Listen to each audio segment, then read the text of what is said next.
한국의 출산율 정책은 삽질만 하는 쇼이며 밑빠진 독에 물 붓기다.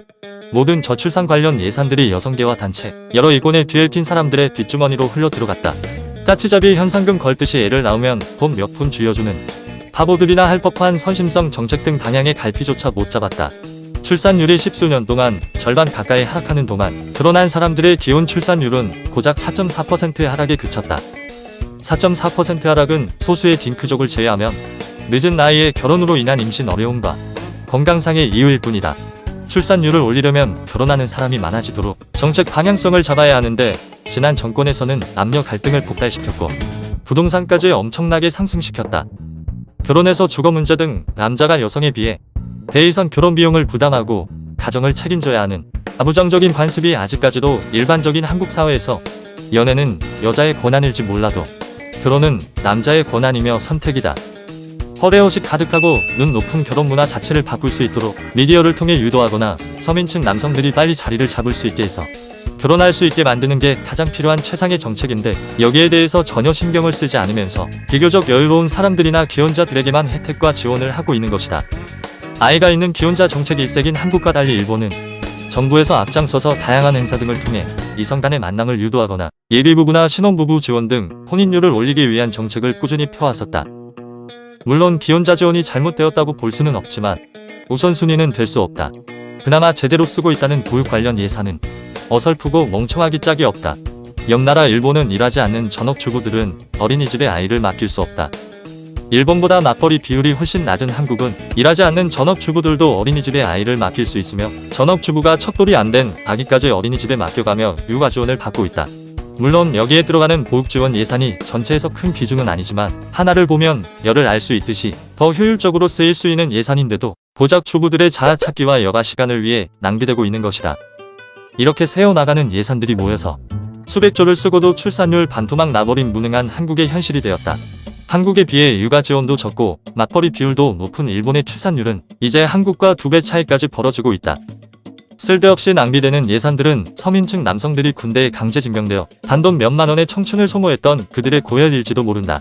징병 보상을 해주지 못하더라도 그 남성들이 사회에 빨리 자리 잡을 수 있게 합리적으로 지원할 수 있었다면 결혼하는 사람이 많아졌고 이렇게 출산율이 심각하지 않았다. 자리 지키기에만 급급하고 부패하고 이기적이며 권위주의적인 정치인들의 머리에서는 올바른 생각이 나올 수 없다. 올바른 생각이 나오더라도 여성들의 표에 대한 의식이나 당론에 묻혀서 제대로 목소리조차 낼 수 없는 것이다. 이것은 여야를 떠나 어느 진영에서나 마찬가지다. 많은 수의 한국인들은 문제에 대해 제대로 알지 못하면서 몇 가지 전해들은 소문이 진리인양 참견을 하고 전문가라도 된 듯이 잘난 체 하기를 좋아한다.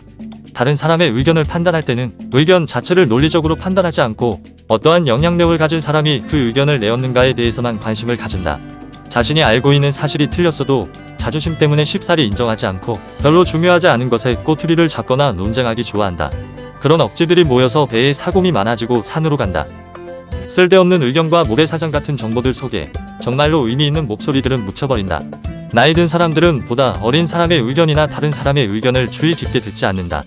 다같이 못 살아서 단칸방에서 생활하고 몇 년만 일해도 집을 살 수 있었던 시절의 이야기만 떠들면서 젊은 사람들을 탓할 뿐이다.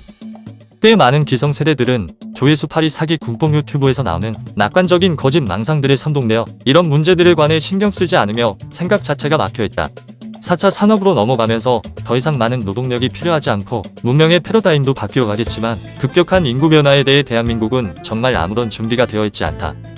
저출산으로 인한 국력 저하는 둘째치고라도 부양할 노인 인구가 많아져서 급격하게 늘어날 과도한 세금 부담과 연금 고갈에 대해 이제 아기를 막 낳은 부모들조차도 아무런 생각이 없는 듯하다. 여유로운 사람들은 외국으로 한 말 뺄 궁리만 하고 있고 눈치 빠른 사람들은 이미 모든 준비를 끝내 놓았다. 정치인들과 기득권은 이 나라와 후손들이 생존할 수 있는가에 대해서 큰 관심이 없었다. 이미 십수년 동안 고칠 시간이 있었는데도 아니 마지막 기회를 문재인 정권이 처참하게 박살 내버렸다. 비판적인 시선이 없는 사회는 죽은 사회다. 민주주의는 피로 쓴 역사다. 그 나라는 그 나라 국민 수준에 맞는 정부를 가지며 한국의 민주주의는 실패했다. 고대 그리스에서 시민들은 군 복무를 통해 목소리가 강해졌다. 가난한 사람들도 병역을 통해 권리를 누릴 수 있었고 민주주의가 발전했지만 한국은 정확히 반대로 착취만을 하고 있다. 서민 남성을 착취하면서 그 이득은 기득권과 외국인들에게 마지막은 여성들에게 주면서 한국의 숨통을 끊고 있다. 구한마을 고종과 양반들이 자행했던 실수들을 이번에도 똑같이 반복했다. 어쩌면 한국의 저출산 멸망은 90년대의 수백만의 여아들을 낙태해서 남녀 성비 불균형을 만든 기성세대들의 잘못에 대한 신과 자연의 심판이며 태어나지 못한 생명들의 복수고 인과응보일 수도 있다. 단악한 정치인들과 기득권들의 선동이나 사기꾼들의 영상에 휘둘려 덜 떨어진 지성으로 잘난 채 하던 결과는 이제 피는 물로 받게 될 것이다.